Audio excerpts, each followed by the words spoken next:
Greetings and welcome to another installment of Meet a CHM Family Member.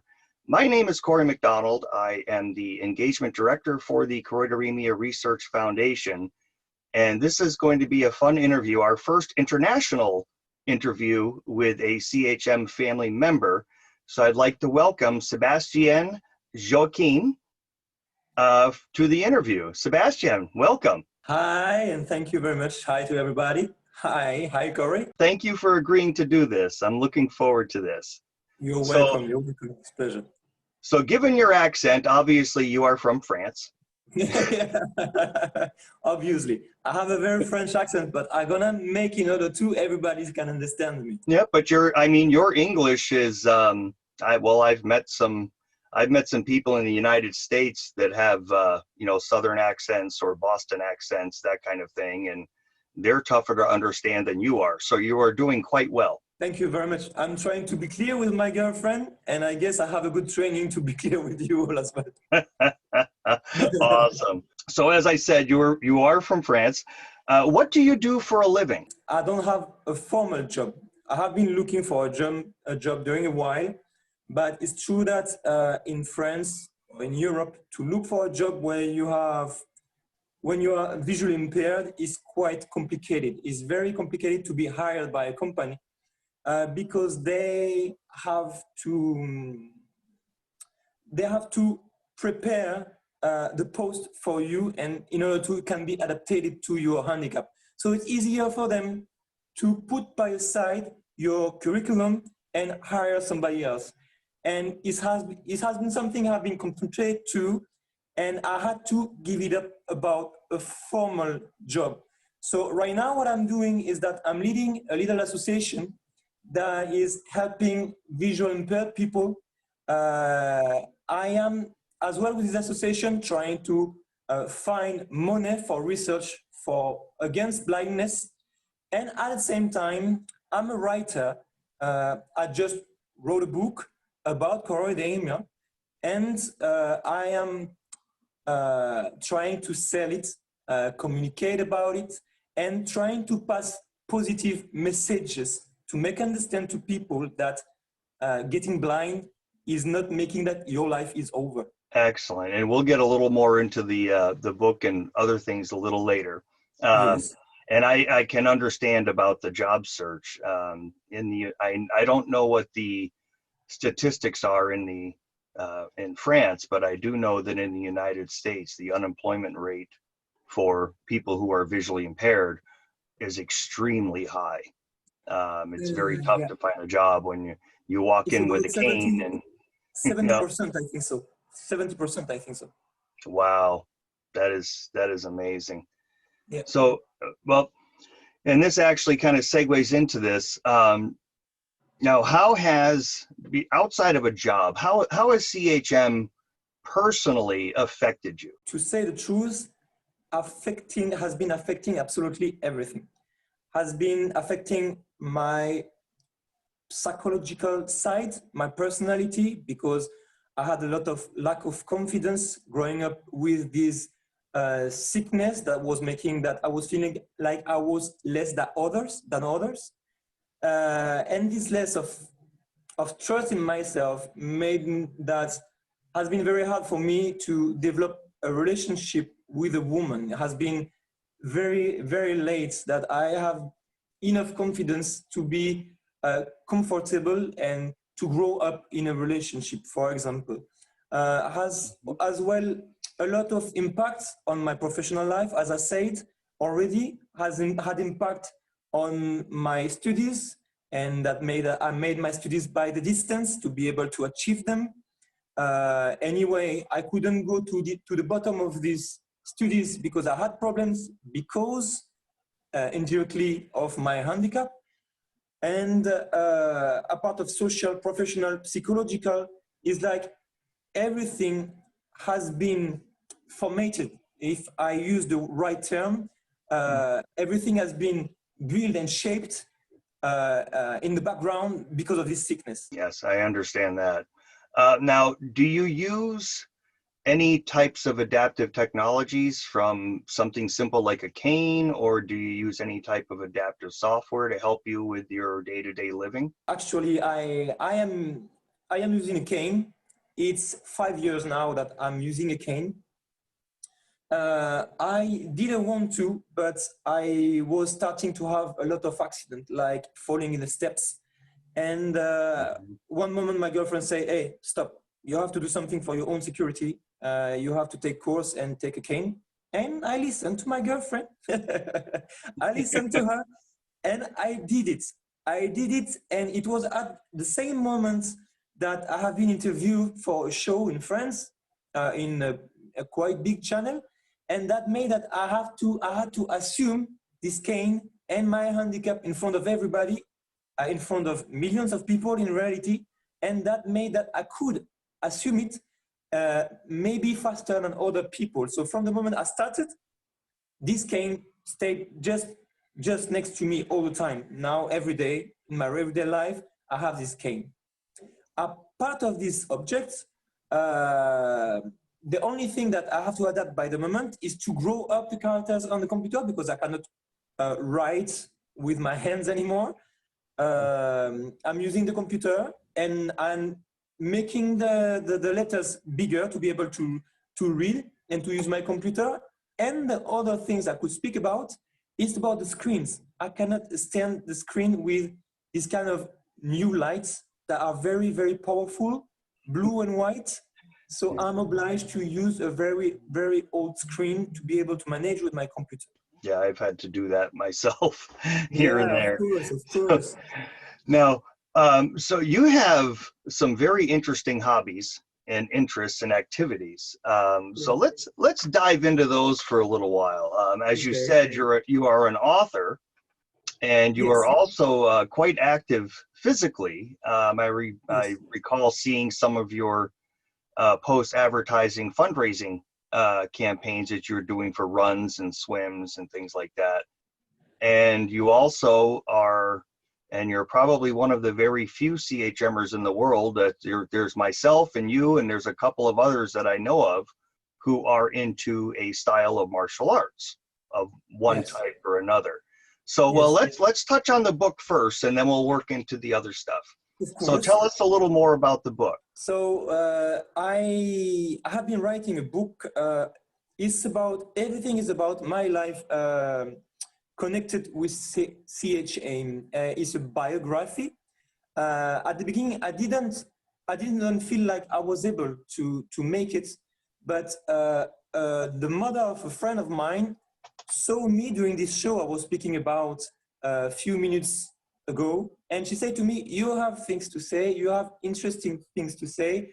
You should maybe write something." And at the beginning, I said to her, "No, I never did that. Even if I like writing, I will never be able to do that." She insisted a little, and she convinced me to try, and I tried, and I liked it. I liked it. I wrote about everything about my life, from when I started to have the first manifestation of the sickness until now, and how it has been impacting absolutely everything in my life.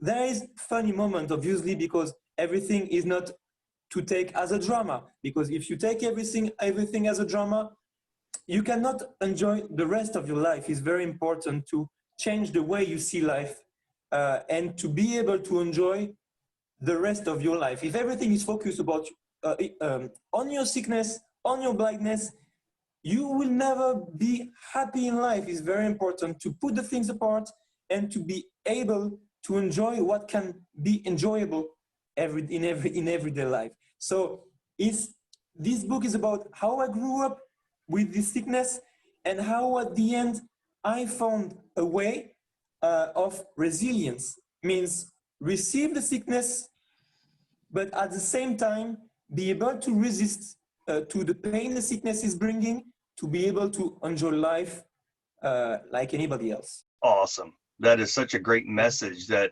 Thank you. not only for other CHMers, but also for people, just in a regular, regular lifestyles, that it's just a Yes. great message of hope and resiliency. Yes. And to kind of illustrate that point, as I said, you're quite active physically. So tell us Yes. some of the things you have done. Like I said, I mentioned some runs. And now, have you done a full marathon yet, or a triathlon, or? No, no, I'm not. I'm not really a runner. I let the other people of this of the association run. I'm not. I'm not really a runner. To be very honest with you, I don't like running. But it's true. At the beginning of our association, the members of the association has been running for the association. I do CrossFit. I do cardio boxing. I do Muay Thai, and I do gym, kind of with weight, to carry weight. And with the association, what we are doing to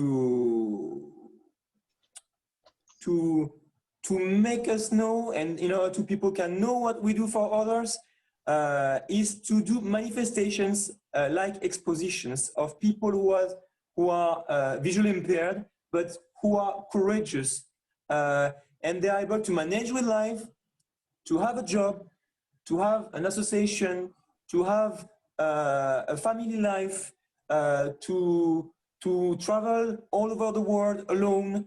And we wanted to put them in front and show that even with handicap, is visual handicap or is another handicap, there is a way to find a way of life. And it was very important to show those people, to show to the others, that life is possible. It's always the message. You can be happy even with your handicap. Many, many years ago, there was a CHM, or a gentleman that I knew that unfortunately passed away many years ago, but he was an older guy, and his name was Wayne. And the phrase that he used to say was, "Life does not stop just because the lights were turned out." Exactly. And I It's always liked great. that. It's great. It's great. It's a great formula. It's great. I like it a lot. Yeah, it's It's a great. neat thing. How did you get into Muay Thai, and how long ago did you start doing that, and how do you like it so far? Yeah. Well, Muay Thai. To speak about the beginning, I started to do French boxing with my father when I was a little child. I was 6 years old. Is that Savat? So yes, exactly. It's Yes. Savat. Yes. It's exactly that. Yes. Yeah. Yeah. And I started very, very little, going with my father and my little brother, who was 4 years old at this moment. And I liked it. I have done 3 years of French boxing. I let it, and after I restarted, I 16 years old, because I have been attacked, assaulted physically. And I decided from the moment I have been assaulted that I will never be again a victim. I will never be again a victim of anybody or the sickness of life. And I started to decide to be a fighter and to never give it up, and to never let others' sickness or life put me down. And I have been continuing to make sports. I took a lot of weight, because I was very, very thin, and I took something like 15, 20 kilograms.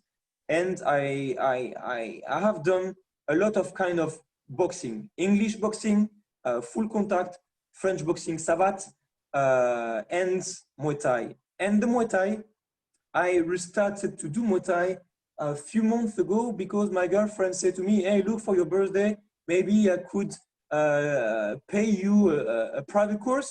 And if you like it, maybe you can continue to do Muay Thai." And I liked it. And I loved it. I loved it.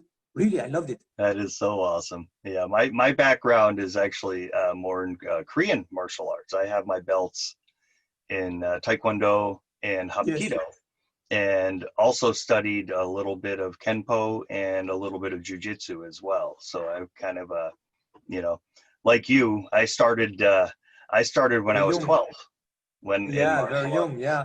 It became a way of life. How do you feel about what is going on with research on choroideremia?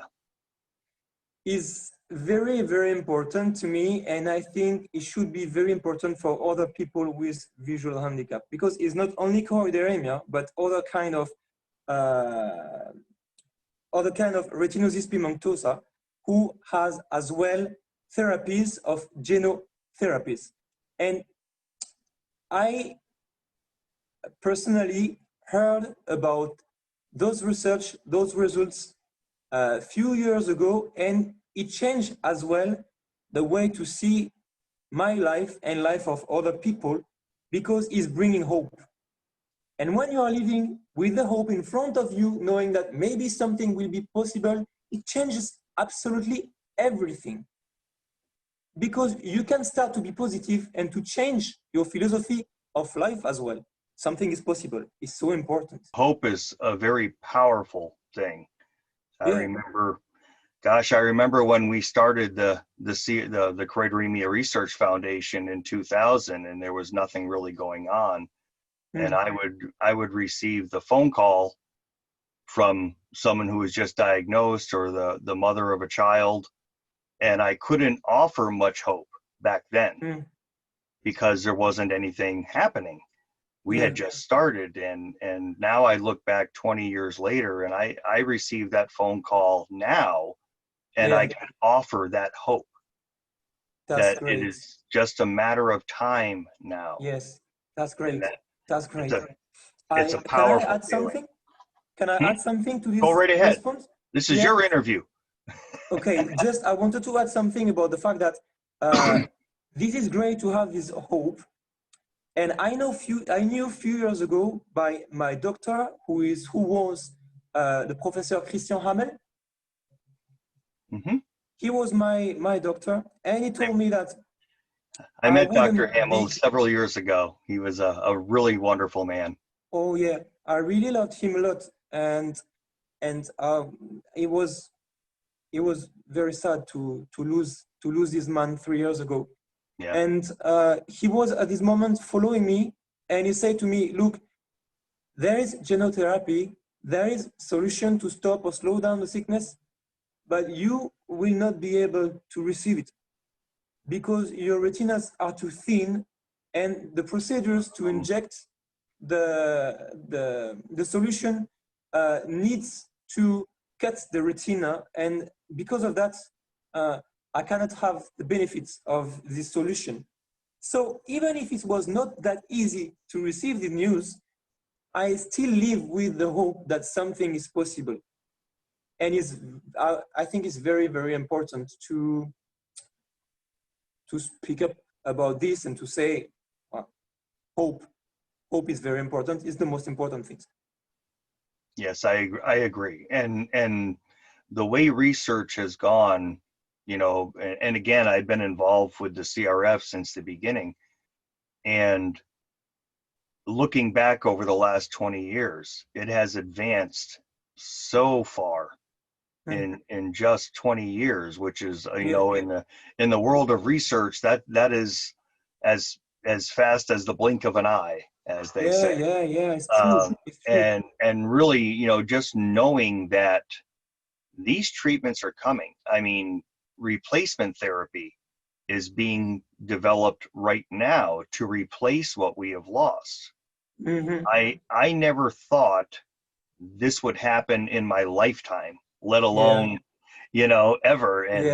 And to see that it may actually happen that way. That is. I completely agree. I fully agree.